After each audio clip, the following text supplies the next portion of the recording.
दुर्गा सप्तशती। पहला अध्याय। महर्षि ऋषि का राजा सूर्त और समाधि को देवी की महिमा बताना। महर्षि मार्कंडेय बोले, सूर्य के पुत्र सावर्णी की उत्पत्ति की कथा विस्तार पूर्वक कहता हूँ, सुनो। सावर्णी महामाया की कृपा से जिस प्रकार मनवंतर के स्वामी हुए, उसका भी हाल सुनो। पहले स्वारोचिष नामक राज्य था। वह प्रजा को अपने पुत्र के समान मानते थे, तो भी कोलाविध्वंसी राजा उनके शत्रु बन गए। दुष्टों को दंड देने वाले राजा सुर्त की उनके साथ लड़ाई हुई। कोलाविध्वंसियों के संख्या में कम होने पर भी राजा सुर्त युद्ध में उनसे हार गए। तब वह अपने नगर में आ गए। केवल अपने देश का राज्य ही उनके पास रह गया और वो उसी देश के राजा होकर राज्य करने लगे, किंतु उनके शत्रुओं ने उन पर वहां आक्रमण किया। राजा को बलहीन देखकर उसके दुष्ट मंत्रियों ने राजा की सेना और खजाना अपने अधिकार में कर लिया। राजा सुर्त अपने राज्याधिकार को हारकर शिकार खेलने के बहाने घोड़े पर सवार होकर वहां से एक भयंकर वन की ओर चल गए। उस वन में उन्होंने महर्षि मेधा का आश्रम देखा। वहां मेधा महर्षि अपने शिष्यों तथा मुनियों से सुशोभित बैठे हुए थे और वहां कितने ही हिंसक जीव परम शांति भाव से रहते थे। राजा सुर्त ने महर्षि मेधा को प्रणाम किया और महर्षि ने भी उनका उचित सत्कार किया। राजा सुर्त महर्षि के आश्रम में कुछ समय तक ठहरे। अपने नगर की ममता के आकर्षण से राजा अपने मन में सोचने लगे, पूर्व काल में पूर्वजों ने जिस नगर का पालन किया था वह आज मेरे हाथ से निकल गया। मेरे दुष्ट एवं दुरात्मा मंत्री मेरे नगर की अब धर्म से रक्षा कर रहे होंगे या नहीं। मेरा प्रधान हाथी, जो कि सदा मद की वर्षा करने वाला और शूरवीर था, मेरे वैरियों के वश में होकर न जाने क्या दुख भोग रहा होगा।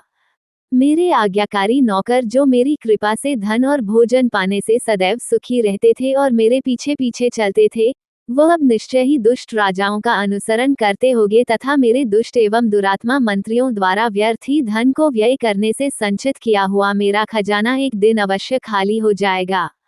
इस प्रकार की बहुत सी बातें सोचता हुआ राजा निरंतर दुखी रहने लगा।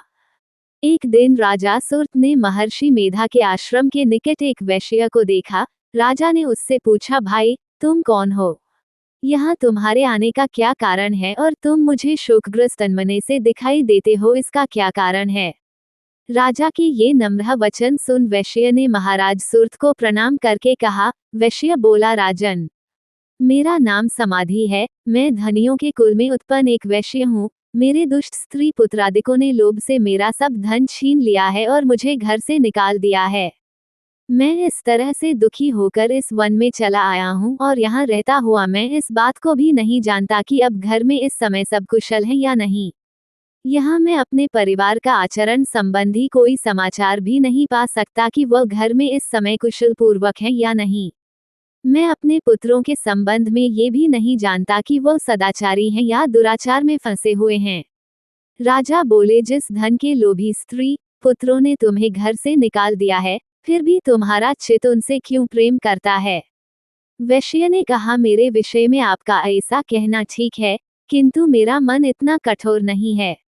यद्यपि उन्होंने धन के लोभ में पड़कर पितृस्नेह को त्याग कर मुझे घर से निकाल दिया है, तो भी मेरे मन में उनके लिए कठोरता नहीं आती। हे महामते, मेरा मन फिर भी उनमें क्यों फंस रहा है, इस बात को जानता हुआ भी मैं नहीं जान रहा। मेरा चित्त उनके लिए दुखी है।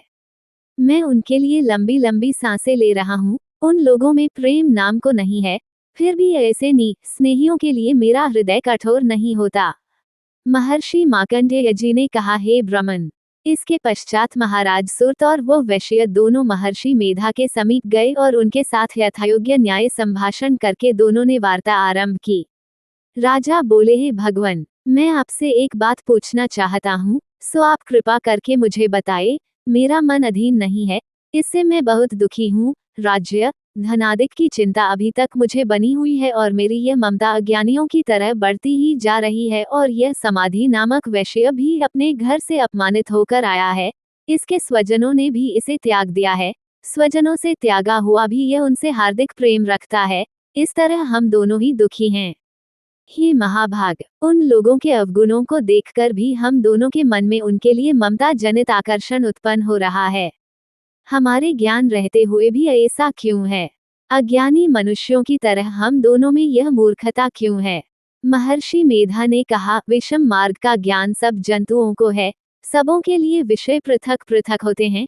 कुछ प्राणी दिन में नहीं देखते और कुछ रात को, परंतु कई जीव ऐसे हैं जो दिन तथा रात दोनों में देख सकते हैं। ये सत्य है कि मनुष्यों में ज्ञान प्रधान है, किंतु केवल मनुष्य ही ज्ञानी नहीं होता, पशु पक्षी आदि भी ज्ञान रखते हैं। जैसे ये पशु पक्षी ज्ञानी हैं, वैसे ही मनुष्यों का ज्ञान है, और जो ज्ञान मनुष्यों में वैसे ही पशु पक्षियों में है, तथा अन्य बातें भी दोनों में एक जैसी पाई जाती है। ज्ञान होने पर भी इन पक्षियों की ओर देखो कि अपने भूख से पीड़ित बच्चों की चोंच में कितने प्रेम से अन्न के दाने डालते हैं। हे राजन, ऐसा ही प्रेम मनुष्यों में अपनी संतान के प्रति भी पाया जाता है। लोभ के कारण अपने उपकार का बदला पाने के लिए मनुष्य पुत्रों की इच्छा करते हैं और इस प्रकार मोह के गड्ढे में गिरा करते हैं। भगवान श्रीहरि की जो माया है, उसी से ये संसार मोहित हो रहा है। इसमें आश्चर्य की कोई बात नहीं, क्योंकि वह भगवान विष्णु की योगनिद्रा है। यह माया ही तो है जिसके कारण संसार मोह में जकड़ा हुआ है। यही महामाया भगवती देवी ज्ञानियों के चित्त को बलपूर्वक खींचकर मोह में डाल देती है और उसी के द्वारा संपूर्ण जगत की उत्पत्ति होती है। यही भगवती देवी प्रसन्न होकर मनुष्य को मुक्ति प्रदान करती है। यही संसार के बंधन का कारण है तथा संपूर्ण ईश्वरों की भी स्वामिनी है। महाराज सुर्त ने पूछा, भगवन, वह देवी कौन सी है जिसको आप महामाया कहते हैं? हे ब्राह्मण, वह कैसे उत्पन्न हुई और उसका कार्य क्या है? उसके चरित्र कौन कौन से हैं? प्रभो, उसका जैसा प्रभाव हो, जैसा स्वरूप हो, वह सभी कृपा कर मुझसे कहिए, मैं आपसे सुनना चाहता हूँ। महर्षि मेधा बोले, राजन, वह देवी तो नित्य स्वरूपा है, उसके द्वारा ये संसार रचा गया है। तब भी उसकी उत्पत्ति अनेक प्रकार से होती है। वह सब आप मुझसे सुनो। वह देवताओं का कार्य सिद्ध करने के लिए प्रकट होती है, उस समय वह उत्पन्न हुई कहलाती है। संसार को जलमय करके जब भगवान विष्णु योगनिद्रा का आश्रय लेकर शेषशय्या पर सो रहे थे, तब मधुकैटभ नाम के दो असुर उनके कानों के मैल से प्रकट हुए और वह श्री ब्रह्मा जी को मारने के लिए तैयार हो गए। श्री ब्रह्मा जी ने जब उन दोनों को अपनी ओर आते देखा और यह भी देखा कि भगवान विष्णु योगनिद्रा का आश्रय लेकर सो रहे हैं, तो वह उस समय श्री भगवान को जगाने के लिए उनके नेत्रों में निवास करने वाली योगनिद्रा की स्तुति करने लगे। श्री ब्रह्मा जी ने कहा, हे देवी, तुम ही स्वाहा, तुम ही स्वधा और तुम ही वशटकार हो। स्वर भी तुम्हारा ही स्वरूप है, तुम ही जीवन देने वाली सुधा हो। नित्य अक्षर प्रणव में अकार, ओकार, मकार, इन तीनों में माताओं के रूप में तुम ही स्थित हो। इनके अतिरिक्त जो बिंद पथ अर्धमात्रा है, जिसका कि विशेष रूप से उच्चारण नहीं किया जाता है, हे देवी, वह भी तुम ही हो। हे देवी, संध्या, सावित्री तथा परमजननी तुम ही हो। तुम इस विश्व को धारण करने वाली हो, तुमने ही इस जगत की रचना की है और तुम ही इस जगत का पालन करने वाली हो। तुम ही कल्प के अंत में सबको भक्षण करने वाली हो। हे देवी, जगत की उत्पत्ति के समय तुम सृष्टि रूपा होती हो, पालन काल में स्थित रूपा हो और कल्प के अंत में संहार रूप धारण कर लेती हो। तुम ही महाविद्या, महामाया, महामेधा, महारात्रि और मोहरात्रि हो। श्री ईश्वरी और बोध स्वरूपा बुद्धि भी तुम ही हो। लज्जा, पुष्टि, तुष्टि, शांति और क्षमा भी तुम ही हो। तुम खड्ग धारिणी, शूल धारिणी, घोरूपा तथा गदा, चक्र, शंख और धनुष को धारण करने वाली हो। बाण, भुशुंडी और परिघ, ये भी तुम्हारे ही अस्त्र हैं। तुम सौम्य और सौम्यतर हो। यही नहीं बल्कि जितनी भी सौम्य तथा सुंदर वस्तुएं इस संसार में हैं, उन सबसे बढ़कर सुंदर तुम हो। पर और अपर सबसे पर रहने वाली सुंदर तुम ही हो। हे सर्वस्वरूपे देवी, जो भी ससत पदार्थ हैं और उनमें जो शक्ति है, वह तुम ही हो। ऐसी अवस्था में भला तुम्हारी स्तुति कौन कर सकता है? इस संसार की सृष्टि, पालन और संहार करने वाले जो भगवान हैं, उनको भी जब तुमने निद्रा के वशीभूत कर दिया है, तो फिर तुम्हारी स्तुति कौन कर सकता है? मुझे, भगवान विष्णु तथा भगवान शंकर को शरीर धारण कराने वाली तुम ही हो। तुम्हारी स्तुति करने की शक्ति किसमें में है? हे देवी, तुम तो अपने इन उदार प्रभावों के कारण ही प्रशंसनीय हो।